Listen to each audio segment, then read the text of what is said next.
Hello, gang. Welcome to another episode 20 of Self Literacy Podcast. So I got to sit down with Dr. Thapelo Mokoati, and we spoke politics, we spoke relationships, and more.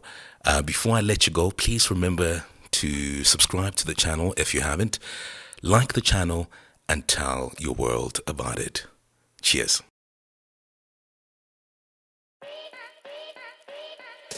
Ladies and gentlemen, it's episode 20 of Self Literacy Podcast. Really happy to be hanging out with you for the next 50, 60 minutes, 70 minutes even, I don't know.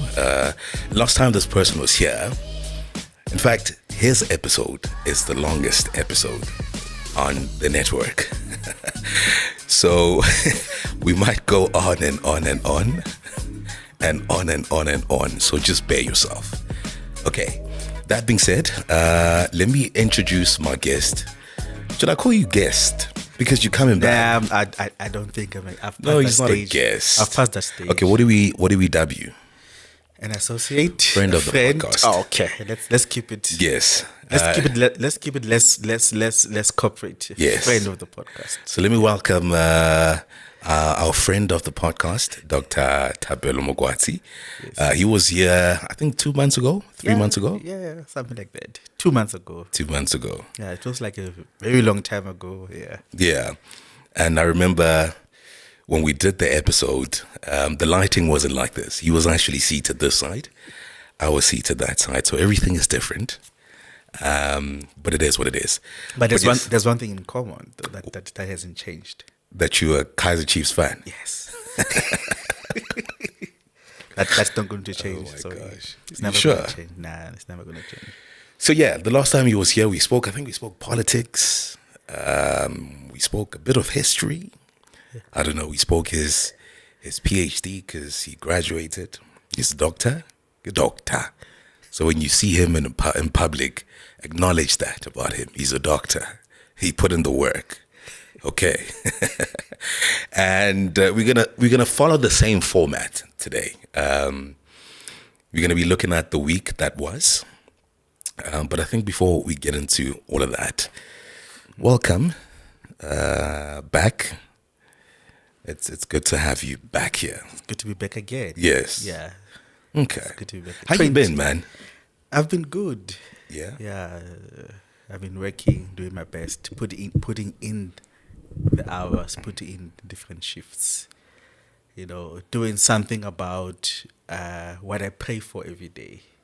You pray about something, you meditate, and you put in the work. Is there something specific that you pray about every single day, or does it change? When I was young, I used to want to win Nobel Peace Prize. I was obsessed with that. I wanted to win Nobel Peace Prize. I wanted to live in the UK so that my kids can either sing God Save the Queen or Nkosi Sikeleli. And all of that. But now I just want to be a good man, continue to be a good man, a good husband, and a good father. There's no sun in the UK. How are you going to cope being African? I guess that's one of the things that really changed my mind, where I realized that now I'm praying for the bottom line. You know, I'm praying for little things, smaller things. You know, peace of mind. You know, The fruits of the spirit. yes, I want to be in a good space. When I'm in a good space, I say good things.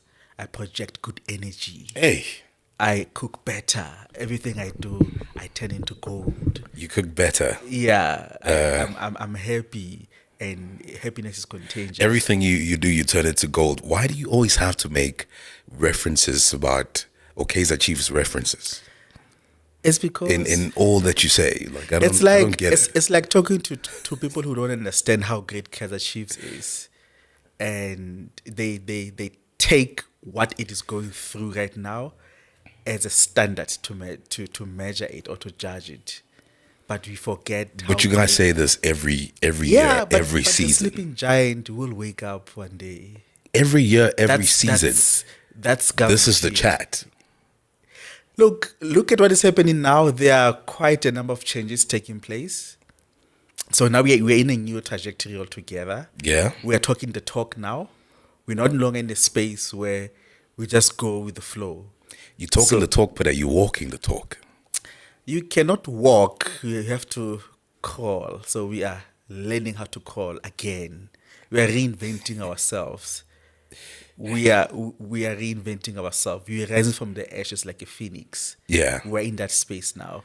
Did you see Orlando Pirates has gone to the next round of the Yeah, good for them. CAF Champions League or whatever you call that thing? Yeah. I saw that. Yeah. Yeah, I saw that. Okay. Yeah. I just wanted to ask if you saw that. Eh? Well, I did, and good for them. Yeah. but that doesn't change the price of the cheese, does it? Did I want to ask you something? Yeah. Are you romantic? I think my wife should answer that. Well, your wife is not here, and you guys are one, so you speak for each other. I think I am, but then again, she'll be the best judge of that supposition. Why do you say you think you are? What's the one romantic gesture you've done that you think scored you a lot of points? By being goofy. I'm not a doctor when I'm around her. That is not romantic, though. Wait. I'll get to it. I'll get to that. Or maybe we should talk about what the thinking or different traditions of romance, different schools of thought of romance. Okay, cool. Enlighten Because me. it seems like the different kinds of romance, Enlighten me. and it depends on which one is the currency for every woman. Okay. Some women would feel, well, I don't need flowers. I just need you to be consistent. Okay. So I feel like romance is relative. I've shied away from using the word in its traditional sense. Now I'm starting to think actually romance is relative. It really depends on how whatever you do makes a partner feel.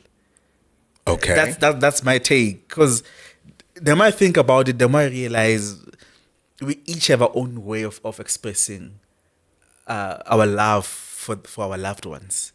There isn't one way. There are 1,000 ways. So, okay. Is there a difference though, in the expression of love and romance, or is it the same thing? Look, maybe you are saying romance is.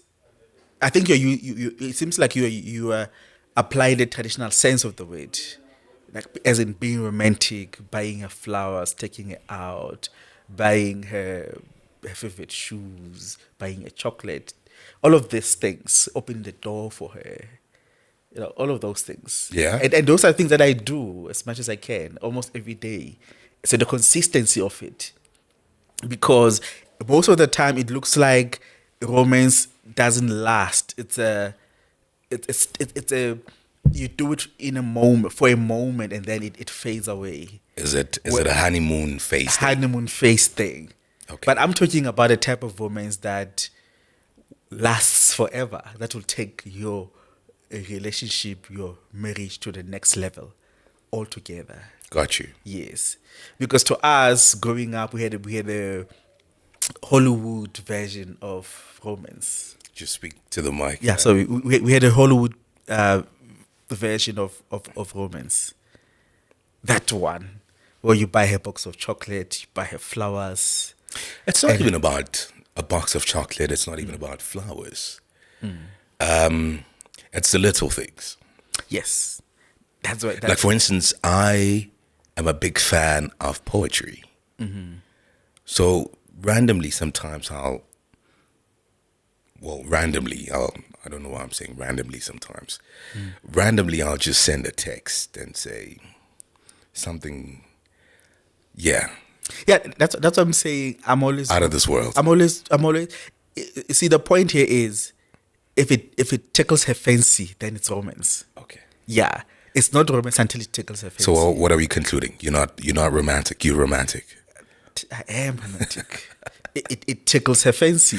Gotcha. Whatever stuff that I do, it it tickles her fancy. Got you. And she likes that. Got you. And she likes how I am consistent with it. Yeah. And how I explore different avenues of it. Yeah.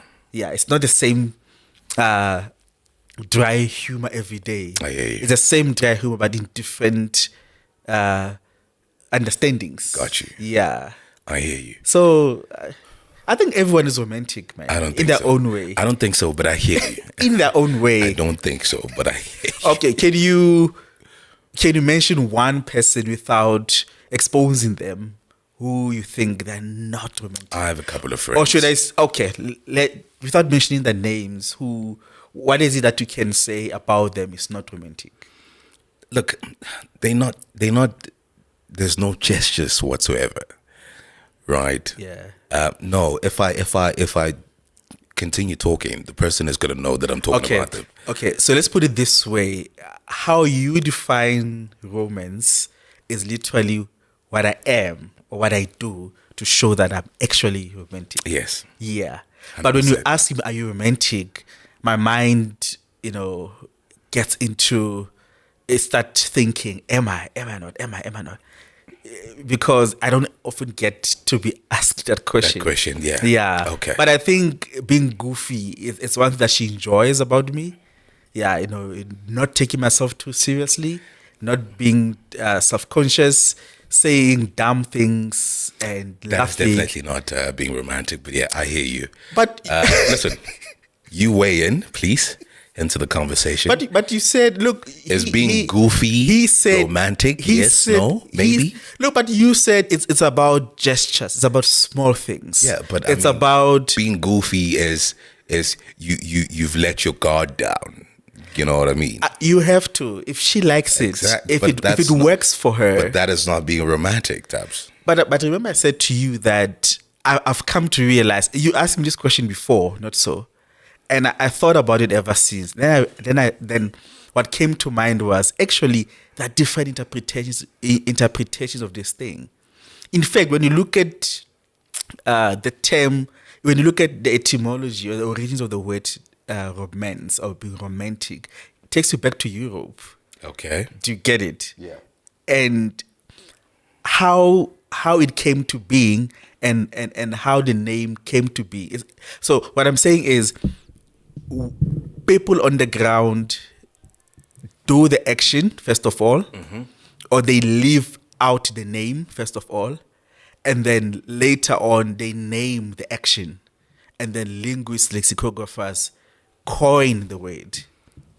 Do you get it? Okay. So there has been, so in other words, if the word romance is about 700 years old, you can imagine how has it evolved in those centuries altogether. Yeah.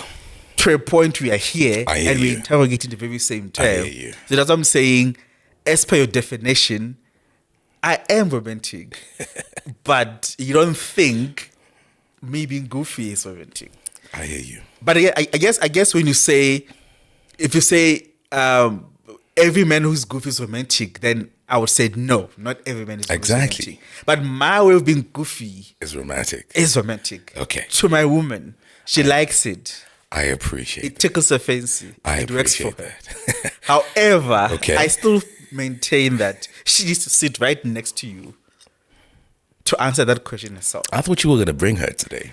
I have to. I wanted to bring her, but yeah, she'll come one day. Okay. Yeah, then she can answer the burning question. I hear you. Yes. Listen, I'm actually happy that we got to talk about the upside of relationships. Yeah. Later on, we're going to tackle a different angle of relationships because I'm really curious. I think before we get into that, a lot has happened the past 2 weeks in South Africa, especially South African politics. You know, Tito Mboweni said something very interesting, and I thought to myself, I actually want to unpack this thing with you. He said that there are some amongst us who are openly or privately celebrating what they call the demise of the EFF. And he's like, they really should not, right? the EFF actually has a role to play in terms of the politics in South Africa. Whether you like them or not, they have a role to play in South African politics. What do you make of that? Yeah, I think. Look, first of all, I really stopped paying attention to what is happening in politics, literally 10, 12 years ago, because of how the story keeps on repeating itself. Literally, over 10 years ago, we were talking about the birth of EFF, breaking away from ANC, and then today we're talking about EFF somewhat breaking apart, with Floyd Shivambu going the other way. And if you remember in our previous conversation, I mentioned that the EFF will definitely stand the test of time because they always, hit the nerve. My only worry was how they don't clearly communicate the intention. If you have a party that challenges the role of the Reserve Bank in South Africa, and it makes a lot of noise and it makes people or powers that be uncomfortable, or the word monopoly capital uncomfortable, then you know as a party you're on the right track. Okay. Yes, that's one thing. I guess that's what Tiju was saying. I haven't really, I did not listen to or read what he said, but we need a party that will always remind us of what is happening in the background. Because the media will tell you the repo rate is high, the prime rate is low. What is that? What does that mean to a normal person? The fixing of the rand by your APSAs, your banks. What does that tell us? What does that mean to people on the ground? So there are a lot of things that are happening in this country that we are not exposed to, and because of selective reporting of news in different media platforms. Yeah. So that alone should always tell you that a party like EFF is doing a great job in making us see where this country can be if things are done in the interest of the people. Okay. Because ANC is not talking about the interest of the people. We are hoping to see MK doing the same, but the ANC has lost the cause completely. So EFF remain that party that make people on the ground tick. So, as you're talking, a picture just came into my mind, and that is, how in suburbs, oftentimes, certain households would have dogs, right? And the dog is there to protect the household. Yeah. What you find sometimes is that the dog will bark, bark, bark, bark, bark. People would be passing by, etc. The dog would bark, bark, bark, bark, bark. Yeah. In certain instances, you'd find that people would enter the yard, maybe trying to steal or whatever the case may be. Then when the dog is supposed to show up, right, the dog doesn't show up. Mm-hmm. You're talking about the EFF, being a good party to remind everyone of, the behind the scenes of what's happening in this country. My thing is, are they just a barking dog? That's a tough question because... Or should the intruders enter the yard? Will they be able to perform the job? Because I'm thinking to myself, Taps, what's wrong? Mm-hmm. These guys, I think when the party was incepted, we were all talking EFF. We just saw the decline of the party right now in the May elections, right? One of their prized possessions, and I put that in quotes, Floyd Shivambu, he just left. What's happening there? Look, I'm tempted to say that's the nature of politics. You have a one stronghold, that is the EFF, always challenging the status quo, when the ANC is comfortable with the status quo. What do you think is going to happen ultimately to the one who challenges, to the dog that barks, compared to the dog that is lying down? Let sleeping dogs lie, blah, blah, blah. But to the one that is barking, what do you think is going to happen? It's making noise to the neighbors, to its owners, to whoever's passing by. So you want to silence that dog. It's irritating.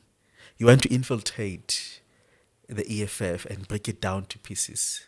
That's literally what happened to the ANC when it was formed in the 19 teens. It has always been infiltrated by different voices, different ideologies. That's what I'm saying. I see, like, what is happening is not unheard of. That's why I was not even shocked when I learned that Floyd moved to EFF. I mean to MK. Because as an historian, history is repeating itself. Yeah, for me, I mean, as a historian, that's why I no longer pay too much attention to the news. I'm always watching the news. I'm like, but guys, nothing is unheard of. At least for me, I'm like, come on, same script, different cast. I hear what you're saying. Look, I think for me, it's difficult to fathom. It's like, well, to everyone, it's not easy. It's not easy. That's what I'm saying. EFF, to some extent, helped us see what is happening in plain sight. Yeah. Yeah, things were just in plain sight. We couldn't understand what is happening. We thought, well, Tito Mboweni was the governor of the Reserve Bank. He's black. We are happy. Nelson Mandela is the first black president. Yeah. We have democracy. We are happy. But EFF and others would want us to question, are we really happy? Are we... Is it because the face is black that makes us happy? What else are we not getting out there? The rent, how it has been fixed, how economy is going now, tax going up, things being so expensive. All of these things, they concern us, but somehow we act like they don't concern us. Yeah. And they actually wanted to push rhetorics of being radical, and at the same time be radical. Get as many numbers on the ground as possible. Look at the language they were using: commissar, commander. That's a very it's a radical military type of language or register. So what does that tell you? What does a commander do? What does a person on the ground do? What does the soldier do? The soldier takes instructions and they get to the war. Yeah. So the war, like EFF was basically saying, there's a war upon us that we need to fight. Let's fight this war. And they were able to show us what is happening out there that we should be paying attention to. But did we pay attention to that? Did you not hear our parents saying, Malema is a nuisance, he's disrespecting the elders in parliament? Yeah. Did you not hear people say, parliament is boring now because there's a noise? It's not the same as when Mbeki was president. Or did you not hear people say, actually, we love parliament now, it's entertaining. EFF brought parliament closer to the people. Before EFF, parliament was just parliament. They were taking it too literal. They were just about talking. There wasn't much. Yeah. And I remember when I was at UFS, that was what we thought about. That, okay, now that EFF is coming, or is being established, we are going to see how they change the face of South African politics. You don't know, for the better or for the worse. Because some of us come from a place of marginality, and we work so hard to get into the center and be the front and center.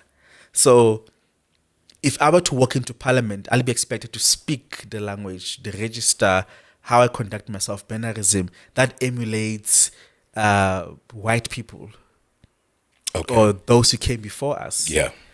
But EFF has shown us that actually you can be yourself. They were wearing overalls. They were representing a certain class in society. And that is the very class that resonates with majority of South Africans. Or that's where majority of South Africans are. That's where most votes are. So maybe you can say they could not reach out to the older generation, the larger populace of this country, or voters. Let's say your middle-aged people, your early 50s, early 60s people, your senior citizens. They couldn't get through to them.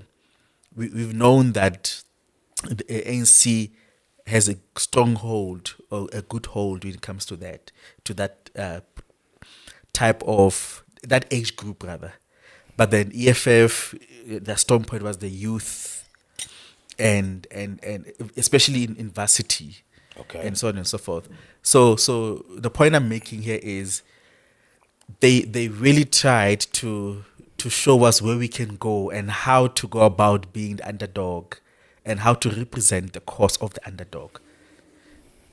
Unlike the ANC, that has established itself as a one size fits all type of party.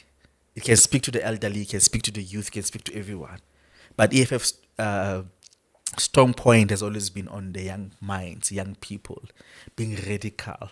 Because when you talk to Zubeida, she doesn't have the same energy of running, the same energy as us. She wouldn't understand the language of the EFF, or she would say, "Look, we did this in the UDF, it didn't work. We are tired. We cannot continue to fight and be radical. We don't want to disrupt certain powers that be. We don't want to disrupt the status quo. We are okay with where we are. We are grateful that we are a democratic state." And I'm not saying these are her views, but I'm just saying, if you speak to that kind of age group, you get a different sense to the idea of the struggle. But if you speak to the young generation, you get another side of the spectrum.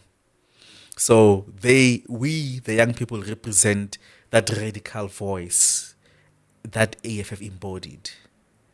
So it will be interesting to see how it continued to shape itself post the era of Floyd.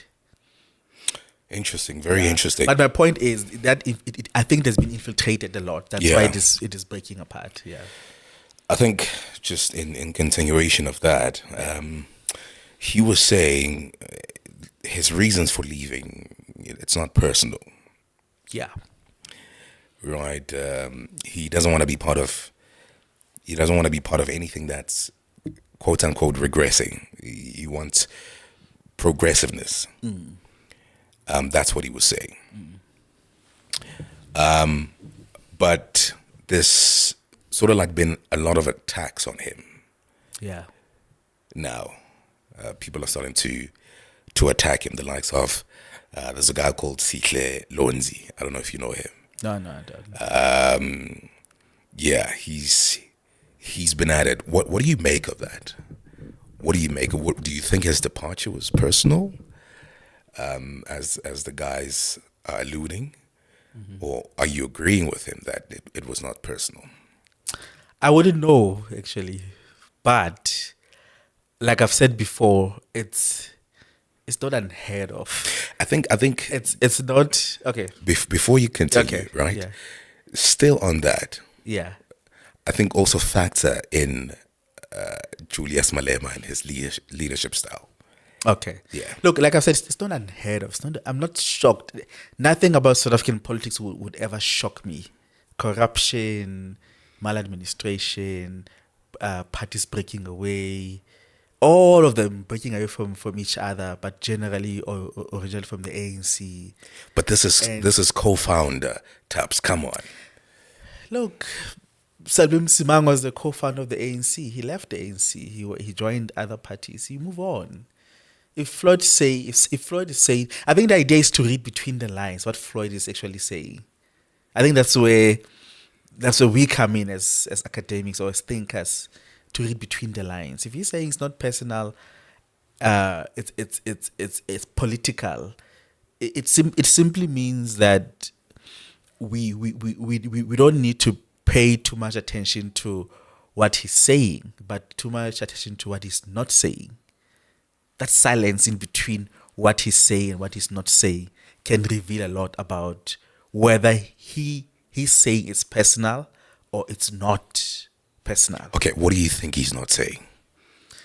It's not telling us more about why he's leaving EFF, who infiltrated the EFF, what led to that decision. Because he sounds very diplomatic. I've decided to leave. I'm sure you saw the letter Yeah. that he read.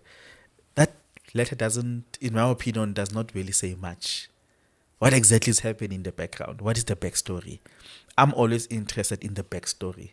What is it that he's not saying? But isn't that what you do as a son of the house? Do you not protect the house? You protect, irrespective? You protect the house until such time you feel that you're not welcomed. And I also think that's what he's saying. Maybe in Factory Malema, he's basically saying, I don't feel welcomed anymore. I don't think I'll ever get my chance to lead. I don't think my voice is heard. I don't think I'm happy. I'm in a good space. Personally, politically, I don't think my views matters. So it seems like this is what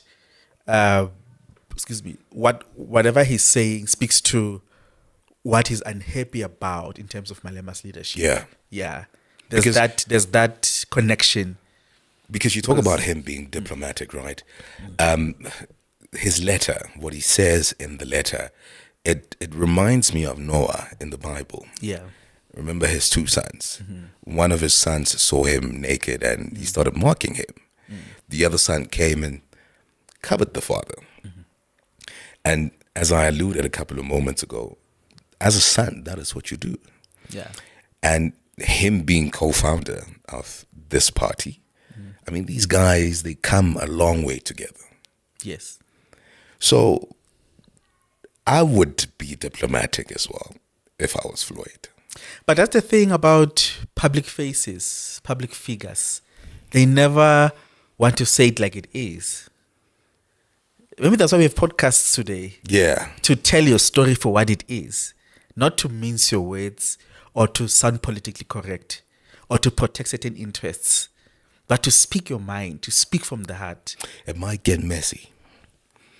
It is messy already. And I think, and again, I have nothing against Julius Malema. I do think, however, he lacks IQ. EQ rather, not IQ. Or he lacks EQ, Yes. emotional intelligence. Yes. Okay. He might let's say Lloyd, decided to speak his mind and voice out everything. I think this guy would actually declare war. Ooh, Malema. Julius Malema. Look, we need a Malema of today. South Africa needs a Malema. That's type of leader. That's actually a very good point. Yeah. The thing is, and I know this is going to sound controversial. I don't trust. Can we pause and ask the viewers this question? Okay. Do we need a leader like Julius Malema in what is it? It's 21st century South Africa. Yeah. In 21st century South Africa, do we need a leader like Julius Malema? Please share your thoughts. As you were, Tabs. Okay. Look, like I've said, we do need leadership of a leader of Julius Malema's caliber. And also, this might sound controversial, but I'm going to say, I don't trust highly educated people to lead the country, to lead us. Okay. I think that's a recipe for disaster.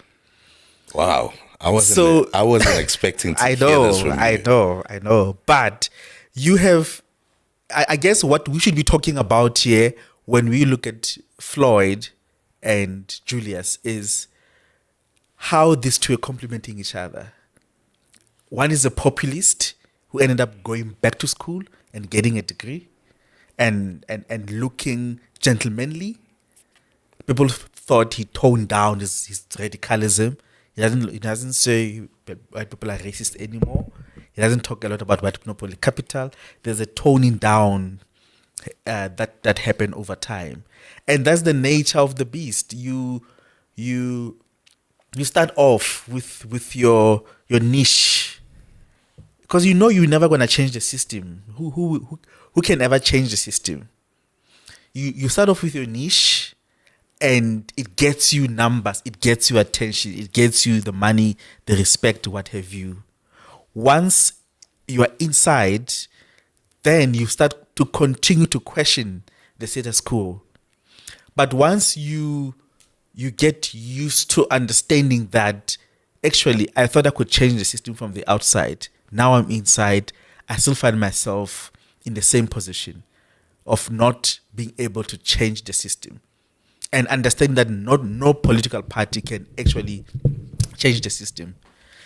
So having said that, I guess what we should be talking about is that point where Julius Malema and Fellow Shivambu, how they're complementing each other as EFF leaders, and how we still need the kind of leader Julius Malema is. I'm saying this because of how he represents people on the ground, and for a very long time we've been neglecting people on the ground. Whenever we speak South African politics, we have a way of settling so many issues without considering the people on the ground. We tend to speak the language. We tend to be in a space where we resolve issues. We talk about the economy. We talk about everything under the sun, but we are unable to reach out in a true sense of the word to the people on the ground. So imagine all of that petering out. What is going to happen to the people? So a leader like Thabo Mbeki, is he really a people's person? How many young South Africans in the township can resonate with him? I for one resonated with him for years, but not majority. Do you still resonate with him? Not anymore. I don't think you like him much anymore, do you? Nah, I guess A lot of people don't. Look, it's. I used to like how he spoke, because I was into the whole thing of being a toastmaster. So I would read all of his. This was high school. I would read all of his speeches. He has a book called Africa Time Has Come. It's a collection of his speeches. So I would emulate that. I would always watch how he projects his voice whenever he's speaking. He has this the theatric understanding of space, where when you speak, you project in the sense that you are speaking to someone At the back. At the back. So, I mean, he's a good orator, basically. I hear you. But no leader today, to this day, speaks to the people on the ground. If I'm considered a leader, I think I'm also missing out. I'm also deviating away from the people on the ground. So that's the dilemma we're facing as a country. We tend to be forgetful of people on the ground. Do you think MK is going to recruit more people from the EFF? Yes, those people who are unhappy in the EFF, people who are in the Shivambu camp. See, nothing new. Zuma camp, Mbeki camp in the ANC. Now we have the same thing. Thing is, these things become what they are once we coin them. But now no one has coined the terms Malema camp, Shivambu camp. But it's there. You can see it's there.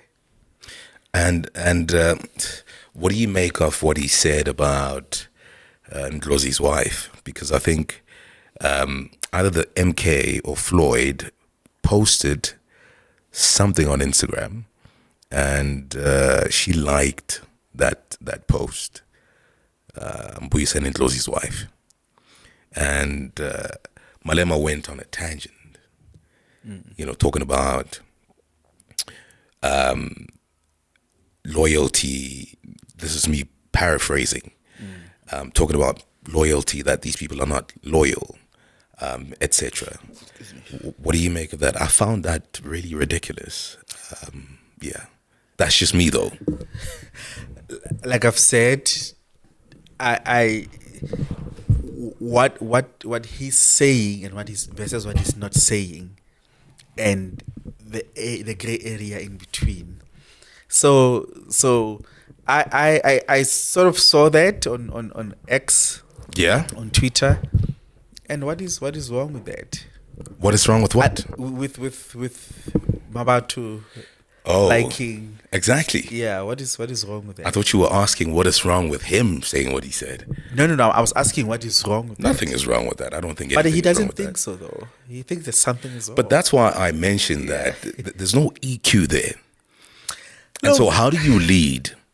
Look, the smart people, smartest people who possibly form 1% of the world population, I don't trust them to lead people because they're they have EQ, they have SQ, they have AQ, they have high IQ. SQ, AQ, what are those? Their social quotient. Okay. They're able to mingle with any person from all walks of life. If you walk in here, they're able to spark a conversation. They can look at you and say, okay, he's a father. They can bring a fatherhood topic and engage with you in it. I don't necessarily agree with what you're saying. Hang on. Okay. Hang on. And engage you in. They're able to read your mind, and they're able to say, okay, this one he's wearing a Kaizer Chiefs jersey. Chances are we are going to talk about Kaizer Chiefs. So let me tell him about Neil Tovey or Howard Freeze or whoever used to be a Kaizer Chiefs legend that I grew up watching, or whatever the case might be. So they have that high SQ. They know how to play the society, if I may put it that way. Okay. The AQ, adversity quotient, they're able to go through life challenges and bounce back. You know, they rise from the ashes like a phoenix. So it's ridiculous to have, or it's bizarre rather, to have one human being having all these four quotients. But that's not always the case, though. I'm not saying it is, but my point is, W.E.B. Du Bois talked about the talented 10 smart people in the society. Their job is to take the society forward. And then they have Antonio Gramsci, Italian Marxist, talking about organic intellectuals, believe that everyone is an intellectual. 100%. Everyone is an organic intellectual. Yeah. We are born with certain intellect. So I feel those are the people who should lead the society. The organic intellectuals. Organic intellectuals. Not you and I who went to school and read books. Those people are dangerous. Yeah, Because the type of... For example, look at what Dr. Verwoerd did to South Africans. That's one example of how dangerous an intelligent person is. I don't trust As a leader. I don't trust them. Because they know how to play the society. They know how to manipulate. They can play Russian roulette. They can play poker. They can do everything you can think of. They can play chess. He used an entire newspaper, to make apartheid look good. Firstly, to the white populace. And then secondly, this is the man who studied psychology and sociology, PhD level. And he designed apartheid policies. I hear you. Do you get it? I And then hear you have someone like Botha, P.W. Botha, Yeah. who came in much later, between 1966 to 1978, as a South African president. This is the man who started the Bantu stance. This is the man who said, from now on, we're not going to use the word Bantu, we're going to use the word black, because that was the era of black consciousness. So we're going to use the word black. He's the first Afrikaner president who went to Soweto. All the housing Soweto that took place for black middle class, he was behind them. He introduced the third house in parliament to make it a tricameral parliament. So what he was actually doing was to make what Zuma called clever blacks buy into the idea of apartheid, to say it's not that bad after all. Because that is a conversation Verwoerd started, where he was saying apartheid is a policy of good neighborliness. But that didn't resonate with everyone so well, because they thought, no, he's been sarcastic. But Botha tried to be a lot more pragmatic in that regard. So he was somewhat, opening the tap for black people, but at the same time, not to end apartheid, but to have Normalize it. to normalize it and to have their buy-in. White people have already been bought out to accept apartheid as a policy, as a norm, but both had to think Verwoerd couldn't do it. Now, in my tenure, because he was also a minister in his cabinet, when he became South African president, he thought, okay, now I'm going to make this thing practical. I'm going to have Bantu states. I'm going to have TBVC states. Yeah. Do you get it? So that's the point that I'm making when I say highly intelligent people shouldn't. Do you think that's why BEE was introduced? Yes. The thing is, you are highly intelligent. Where do you think your thing is going to last? Or where do you think is going to end when it comes to how the society is structured, when it comes to all those different classes? Because we have lower class, Yes. and we have lower class, lower middle class, lower higher class. Yes. And then you have middle class, you have lower middle class, and higher middle class type of thing. So you have different types of strata within one class, if you want to call it that. So your thinking is directed towards a small. It's like in research methodology, doing sampling. You're only targeting a small number of people, Right. but you're making it look like you are targeting everyone. But an organic intellectual would show you flames. So that's what I'm saying. You cannot write off someone like Malema. And I'm not saying that's what you're doing. Yeah. But I liked how, at least on face value, how they complemented each other, Malema and Floyd. Floyd comes across as an intellectual, as a Marxist. I think he calls himself that. And you have Ndlozi, also as an intellectual, holds a PhD. Floyd holds a master's. And that inspired Malema to go back to school. Yeah. And take life more serious, take politics more serious, Get the credibility. yes, and also be approachable to a certain class of people in a society. So I don't think he's an organic intellectual anymore. He's gone through university structure, and there's something that university education do to your mind. What does it do? It makes you dumb sometimes. Yeah, I know. I said I'm gonna sound controversial. Yeah. But yeah, It's interesting, man. yeah.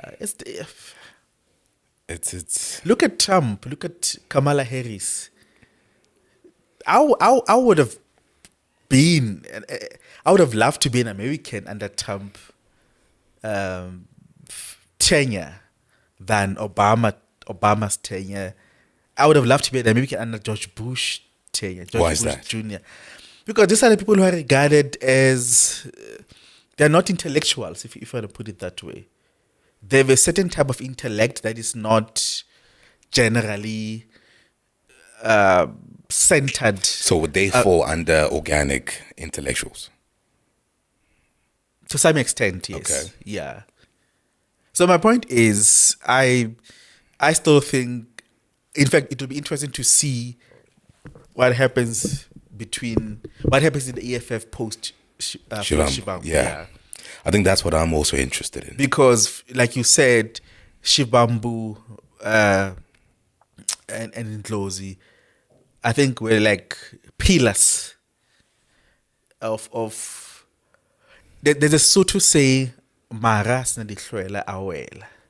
Okay. It simply means, if I don't know, but rough translation would mean if you don't have a good support structure, you'll collapse. So I would think Shivambu and Ndlozi were the spine of the EFF. If Malema was the voice, they were the spine. So now part of the spine has been removed. Eish. So now we're going to see a different kind of EFF. Yeah. Yeah. We're going to be going to dialysis every week. See. Yeah. I hear you, man. Yeah. This is very interesting. Yeah. I think it's really interesting. I want to move away from politics. Thank you. right? Yeah, thanks for that. I just see repetition every now and then. I want to move away from politics and I want to get into relationships. Okay. I was watching a sermon the other day, I think about 2-3 days ago, and the preacher said something very interesting, that you can be out of it, but it can still be in you, whatever it is. And I think he was referencing the Israelites. Because when you think about it, Moses was given purpose by God, so he was tasked to go and, that's why we have the book Exodus. Exodus means The exit. the coming out, the exit, right? Yeah. So his task was to get the Israelites out of Egypt. But when you actually look at the journey of the Israelites, right, there were times when they would utter the words, "We were actually better off Yeah. in Egypt," etc. Yeah. Which speaks to what I just said, that, or what the preacher said rather, that sometimes you may be out of it, but it may be still in you. Yeah. He then also said something very interesting, that no matter the work you've done, you are never as healed as you think you are. Of course. So no matter the work you've done, you are never as healed Yes. as you are. Yes. And it made me think about relationship triggers, or triggers in relationships. Yeah. Number one, do we fully heal? Right?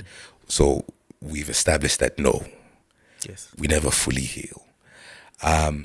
What I want to know from you is why? How is it that we never fully heal? And secondly, with that understanding, especially in romantic relationships, with that revelation that we never fully heal, how can we then show up for each other better? Look, I think we can shop for each other better if you are vulnerable. I think for me, the highest form of intimacy in a relationship is vulnerability. Walking into the space knowing you could never fully heal because of your childhood trauma and how they impact on how your relationship, how you conduct yourself in a relationship, or the type of person you become when you're in love or when you're in a relationship. That is to say, we are two people who are not completely healed, but we love each other anyway, and we go through our issues together. We understand our issues so that we don't clash and get this very issue stifled the relationship to a point that it collapses or it ends.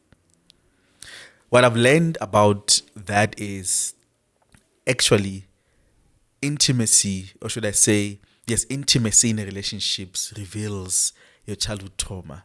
You wouldn't know how much your childhood traumas have affected you as an adult until you're intimate with someone, because that's where you're at your most vulnerable, and the different stage of vulnerability, and something like getting naked in front of your partner, that's been vulnerable, but it gets deeper when you are able to cry when you are hurt, whether you're a man or a woman, and you're able to understand the flaws and be able to be open about the flaws, and having a partner who creates that safe environment for you to express yourself the way you need to express yourself, not the way you want to, but the way you need. By need sometimes means you're not even aware how much you needed to cry in front of your partner. You're not even aware how much you needed to have a partner who's been doing the shadow work and be in their space to understand that it's okay to still be hurting. And the sad part is you're not even aware of how much we are hurt. It's like think of a sex worker. A part of the reason why we have a lot of, I don't want to sound politically incorrect, but part of the reason why you would have many women as sex workers is because, or one of the main reasons rather, is that some were raped when they were young. So as they grow up, they start to interpret sex with less emotion, something that is not you can engage in with a lot of intimacy. That's why they can sleep with so many men. You see what I mean? So we tend to look at, oh, she's a sex worker, but you don't want to look at what led her to that. Is there something in her past that is conditioned her to be the person that she is? Think of something as simple as, I'm sure your mom did this to you or your dad. You're young, you want to go to the town with them, and they've decided, no, he's not coming with us. And they say to you, go inside the house to get my phone and get my phone on the table. 100%. We'll wait for you. Yeah. When you come back, they're gone. That's a break of trust. That's a childhood trauma right there. Because you end up being needy as a person. You end up being clingy as a person.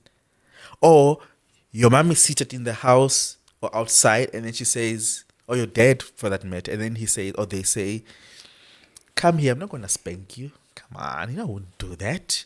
And you trust they wouldn't do that. When you get closer, they grab you and they spank you.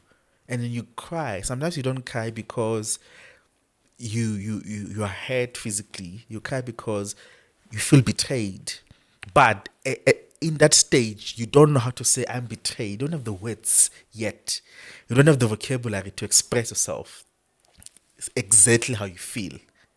So these things, they stay in your body. They become part of you. They live inside your body. And at the wrong time, they come out. They express themselves without you being aware. Or luckily, at the right time, you learn, okay, I never thought I'm clingy. I never thought I'm not a good listener. I never thought I don't pay attention. That's where you get to see yourself in the mirror from your partner who mirrors your actions. But you don't see yourself that way. But they're able to tell you, no, this is what you do. This is who you are. So the long and short of it is that our childhood traumas play a very huge role in making us understand ourselves better. Or for at least it did that to me personally. Remember I said to you in the previous conversation that I had to undergo therapy. I didn't know how much I needed it. And the last time I did therapy was in my first year, where I was so overwhelmed by university life, leaving home for the first time in 18 years, going outside and going to live in a city for the first time, all of those things. So I didn't know how to handle all of that. And I never knew how much I needed to learn that about myself. It took some moments for me to finally learn that actually I was not a city type of person at that time. Or as far as my childhood trauma is concerned, I didn't know that I'm not a good listener.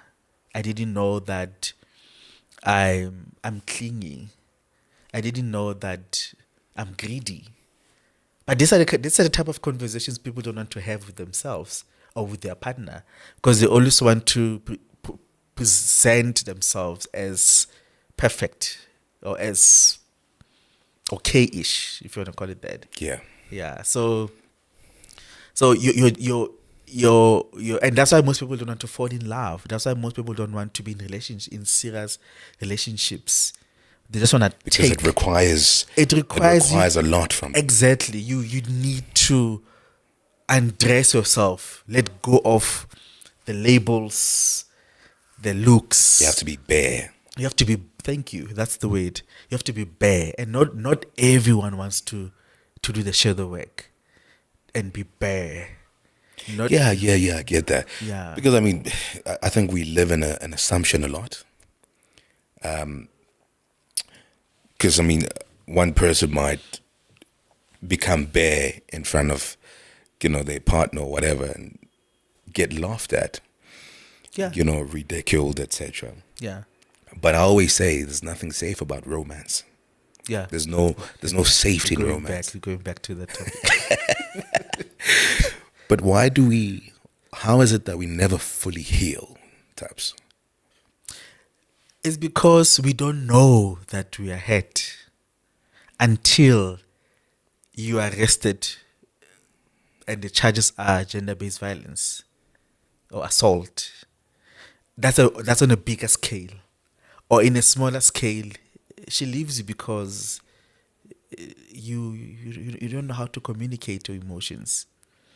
You don't know, you're a serial cheater. Like there's so many factors that really poses that very question you're asking that I also don't know about. I'm not aware of. But the ones that I'm aware of speaks mostly to doing the shadow work. That is when doing the shadow work means you let go of your ego. Because we all come into the space with the ego. I'm a doctor. I live in Johannesburg. I drive this. I live in this type of area. So I don't come to the space as in, who am I? I don't introduce myself to a woman and say, I am assertive, I'm kind, I'm humble. No. I'm going to introduce myself to her and say, I'm a doctor. I wear Nike. I drive a Mercedes. What have you? So it's always about the ego. But once you let go of your ego, you'll realize that you literally have a lot of work to do in trying to find yourself a lot more.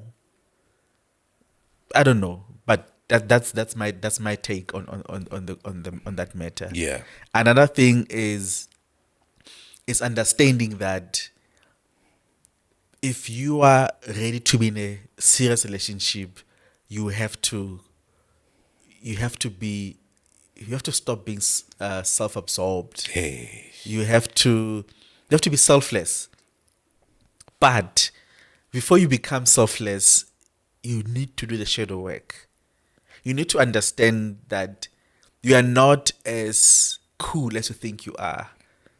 You are a learner. You are still learning yourself. You're still learning how to heal. I think that alone, it's half of the problem solved. Once, okay, I know you're not gonna like what I'm gonna say, but as Jay-Z would put it, you cannot heal what you cannot reveal. How many people want to reveal what is bugging them as part of their healing process? Most people don't want to look themselves in the mirror and say, dude, you're the one who's messing up my life. It's easy to say, it's drugs. It's tobacco. I was on a right track until I met Tabang and then he messed up my life. But I don't want to say, look, I'm the one who took that joint, that hit. I'm the one who... That line. You don't want to say that. Yeah. You want to say, if I didn't meet Tabang, I would not have taken that line. Yeah. Do you understand? So the same applies in a relationship. It becomes workable if you both understand that you have unhealed childhood traumas that still continue to manifest themselves in your everyday relationship. Yeah. So it's childhood traumas because it stems from our childhood. What do we call it when you're grown and you're an adult and certain things happen to you and it's hard, to deal with or to let go? You get into a relationship and they still show up. What do you call that? I've gone through that series, or that time in my life where consistently I enter into different relationships, one at a time, not multiple relationships at a time, because I'm not wired like that. I tried, but just not me, just not in my nature. And the story somewhat ends the same way. Okay. And most of my friends used to say, what if you're the problem? And I would literally take some audit and say, listen, what have you done? Yes, she messed up, but then what was your role? What was your role in that? Yeah. I don't think a lot of people So- ask themselves that question. Yeah, I had to. I've been asking myself the very question for a very long time, for every relationship that I've been to. And I realized all of them ends the same way. Or I would meet women who have a lot of unresolved issues that manifest themselves even at a much deeper scale once we get intimate. In this case, I'm referring to just having that heart-to-heart conversation and being in a space where you are in a relationship. And I wouldn't understand why is that until such time I realized that it has something to do with my childhood trauma. So the universe was showing me that actually we keep on repeating this series of events to bring your attention to one thing, because that is the lowest common denominator. So the universe is taking care of you, is showing you that no, son, that's not the way. This is the way. You have to heed the call. Yeah. Because if you don't, you never ever going to reveal what you cannot, what you cannot heal. Yeah. Now we need to reveal what is bothering so that you can heal. I hear you. Yeah, but people don't want to reveal. They only want to resort to the bottle. They want to resort to being abusive. They want to resort to being who they are not. People are scared of Excessive being themselves. sex. Exactly. People are scared of being who they really are, the authentic self. And sometimes our authenticity, it's right there inside of every one of us. Yeah. But people don't want to dig deep and do the shadow work to find that. People would rather stay in that space without understanding that this is the space that made me who I became, but they're not aware that they can change and become whoever or whatever they want to be. Yeah. Yeah. So Okay. I was abused when I was young. That's why I'm acting the way I'm acting. Fair enough. You were abused when you were young, but you can be a different person if you like, if you want to. You don't have to. It's like growing up without a father. It's one of my childhood traumas. It messed me up somehow, but I always known that I want to be a different man. I remember when I was doing my honors. That's 2012, I think. We were staying in a boys' commune. I was still at UFS, and we had that godly moment. It felt like the Holy Spirit was visiting us that day, because we found ourselves having a conversation as if we're talking to God and saying, if God was here, was seated there, and He wants to hear that one thing we all wish to have, what is it that you would want to have? So one of the I remember mine was, if I can just finish my honors degree, I'll be happy. And one of the guys said, I need to buy a car. If I can buy a car, I'll be happy. And he did buy a car. And then he said something very profound. And he said, excuse me, my father drove a Mercedes-Benz C-Class. I need to do better than that. And because he set the standard for me. Yeah. And I took some time to think about what he said, and I realized I had no father to look up to in terms of setting the standard. I am the standard. Sure. Do you see that Yeah. turn? So I had to always find myself in a space, so I have to take responsibility, because nobody wanted to take responsibility of the man that I'm becoming. So I have to be the man that I want to be for myself, for the inner child. The example as yes, for that boy I would have loved to protect today, 20 years, 30 years ago. So that's one example. You see, I see. yeah, yeah. All right, Tubbs, we've been talking for over an hour, you and I. It doesn't feel like You're that. lying.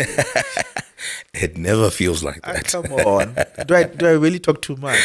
No, Because my wife I always love say it. I talk too much. I'm like, Listen, no, I dude, don't. I love it. I love Yeah. it. That's why you and I have to host Yeah. more of these. Okay. And that's why you need to learn how to, Yes. Well, I'm learning how to podcast. So the next time he's doing an episode with me, he's going to be hosting. and I have very interesting questions to ask him. He's going to be guys hosting. are going to love them, I promise. I look forward I won't to be that. boring you. I promise. I won't be talking about history or politics. I look forward I'll be to talking that. about Tabang. I'll be talking about. I don't want to say the side people of you that people don't know. Okay. I want to talk about the same side that everybody knows, but look into the silences in between. Yeah. I want to read between the lines. Give me one silence. How does a childhood smell like? Hey. My childhood smells like Christmas cookies, biscuits. That smell when you walk around the neighborhood, you can smell the cookies that in the neighborhood they're baking. That's how my childhood smell like. So how does your childhood smell like? I hear you. Yeah. I look forward to that, Tubbs. I really do. Yeah. I So really do. so because we get to meet Tabang the ego, and secondly Tabang the persona. Yeah. But is Tabang the ego and the Tabang the persona doing the shadow work? Yeah. Yeah. I hear you. So yeah, I'll be lurking in the shadow of Tabang. I look forward to that. Yeah. Wrapping it up, Tubbs, I just want to say thank you again for coming through. I expect to see you again very, very soon. Yeah, well, anytime. Just Yeah. let me know. I'll be here. As you close off, right, as you say goodbye to the people, Yes. briefly, Uh-huh. what does the love that stands the test of time, what does it look like? Jay-Z said, "If you love me, don't ever let me go." You know that song, "Forever, Forever Young." Yeah. Yeah. So, if you love me, this is how you let me know. Don't ever let me go. This is how you let me know, baby. So for me, love that's the essence of time is what you said. Commitment as the backbone of a relationship. Someone who, because the thing is, if once you've done the shadow work, once both of you have done the shadow work, what are the odds that you will leave? I know stuff happens, life happens. I'm not sidelining all of that. I'm not sidestepping it, but once you've gone through different stages of intimacy, it becomes difficult to just let go. So and by that there wouldn't be any toxicity because you are actually doing the work together. Hallelujah. Exactly. So for me, that's commitment. Commitment is everything. When being committed to someone, no matter how flawed they are. I'm not saying they should abuse you emotionally, physically. Those things have no room in my marriage. They have no room in my relationships. Any of my relationships, or should I say friendships, what have you, collegiality and what have you. There isn't. I don't do well with toxicity, cheating, backstabbing. Then it means you're not a friend. Yeah. So once you enter that stage of when you're committed to someone, there shouldn't be a room for cheating. You can't say I cheated because you're not giving me time. Let's find out why you're not giving me time. Like this, what I'm trying to say here before we go is there's always a reason for everything. So let's learn to be a lot more patient to understand why people act the way they do, and that all boils down to our childhood traumas that we're not even aware of, we don't even know exist. Got you. Yeah. Say goodbye to the people, Tubbs. How do I say goodbye? Just say goodbye. Whatever. Okay, goodbye. That doesn't sound convincing, does it? Ladies and gentlemen, Thank you. Thank you for watching episode 20. My name is Tabang. And I'm Tabelo. And until next time, Cheers. Peace. I'm a Kosi for life. Yeah. Suga. I'm a Kosi for life for what?